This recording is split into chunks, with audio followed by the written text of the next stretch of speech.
Hi അസ്സലാം വലൈക്കും viewers. നമുക്ക് ഈ വീഡിയോയിലൂടെ ബഹുമാന സൂചകമായ അറബി വാക്കുകൾ ഉപയോഗിച്ചുകൊണ്ട് അറബി സംസാരിച്ചുകൊണ്ട് അറബികളുടെ ബഹുമാനം എങ്ങനെ പിടിച്ചു മാറ്റാം എന്ന് നമുക്ക് ഈ വീഡിയോയിലൂടെ പഠിക്കാം.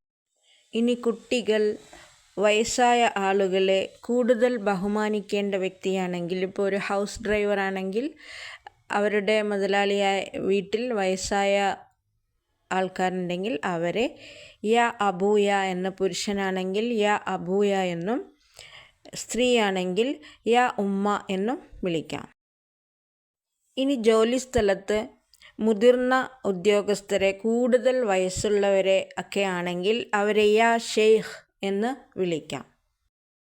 ഇനി ജോലി സ്ഥലത്തൊക്കെ നമ്മളെക്കാൾ മുതിർന്നവർ, മധ്യവയസ്കരൊക്കെ ആണെങ്കിൽ ബഹുമാനത്തോടെ അവരെ യാ ഗമ്മ, പുരുഷനാണെങ്കിൽ യാ ഗമ്മ എന്നും, സ്ത്രീയാണെങ്കിൽ യാ ഖാല എന്നും വിളിക്കാം. ഇനി പോലീസ് ഉദ്യോഗസ്ഥരെയൊക്കെ ബഹുമാനത്തോടുകൂടി പുരുഷനാണെങ്കിൽ യാ സയ്യിദ് അല്ലെങ്കിൽ യാ സീദി എന്നും, സ്ത്രീയാണെങ്കിൽ യാ സയ്യിദ എന്നും വിളിക്കാം. ഇനി ബാങ്കിലോ എയർപോർട്ടിലോ ഓഫീസിലോ ഒക്കെ മുതിർന്ന ഉദ്യോഗസ്ഥരെ ഇംഗ്ലീഷിൽ സാർ, ബോസ് എന്നൊക്കെ വിളിക്കുന്നത് പോലെ അറബിയിൽ മാനേജറെയൊക്കെ യാ മുദീർ, പുരുഷനാണെങ്കിൽ യാ മുദീർ എന്നും, സ്ത്രീയാണെങ്കിൽ യാ മുദീറ എന്നും വിളിക്കണം.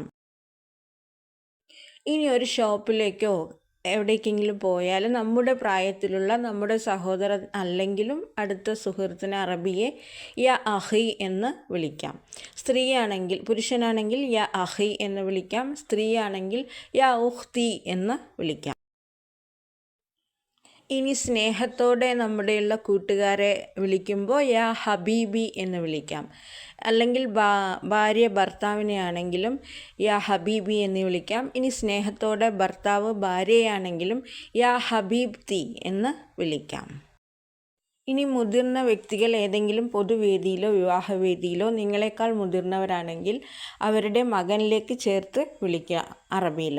ഇപ്പോൾ അസ്ലം എന്ന കുട്ടിയുടെ പിതാവാണെങ്കിൽ യാ അബു അസ്ലം എന്നും, ഉമ്മയാണെങ്കിൽ യാ ഉമ്മു അസ്ലം എന്നും വിളിക്കാം. ഈ വീഡിയോ നിങ്ങൾക്ക് ഇഷ്ടമായാൽ പ്ലീസ് ലൈക്ക് ചെയ്യുക, ഷെയർ ചെയ്യുക, സബ്സ്ക്രൈബ് ചെയ്യുക. വീഡിയോ കണ്ടതിന് നന്ദി. എന്തെങ്കിലും അഭിപ്രായം ഉണ്ടെങ്കിൽ കമൻറ്റ് ബോക്സിൽ കമൻറ്റ് ചെയ്യുക.